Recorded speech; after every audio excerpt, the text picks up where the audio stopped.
गोकुळाष्टमी निमित्ताने गोविंदा आला रे आला, मटकी सांभाळ ब्रिजबाला असे म्हणत सिन्नर शहरात अनेक गोविंदा दहीहंडी फोडायला सज्ज झाले होते। अलीकडे या दहीहंडी उत्सवात पैसा आला आहे।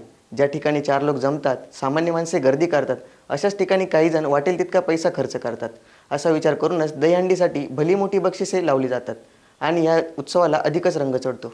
एरवी मराठी माणूस म्हटला की आपल्या पुढे दुसरा कोणी जात असेल तर त्याचे पाय मागे खेचण्यात तत्पर असतो। मात्र दहीहंडीच्या खेळात माणूस हा दुसऱ्याला वरती हंडीपर्यंत पोहोचवण्यासाठी प्रयत्न करतो, कधीकधी जीवाची बाजीही लावतो। असाच अनुभव या खेळातून सर्वत्र दिसतो। जात पात धर्मभेद सर्व काही विसरून गोविंदाला फक्त उंच बांधलेली हंडी दिसते। त्यासाठी पथकातील इतर सदस्य थर लावायला मदत करतात। त्या ठिकाणी सर्वच मानपान उचनीच सर्व गळून पडते। अशाच्या चिकाटीचा दहीहंडी फोडण्याचा आनंद शहरातील गोविंदांनी घेतला। आपणही त्यांच्या या खेळात सहभागी होऊया। SCN न्यूजसाठी तुषार काळे।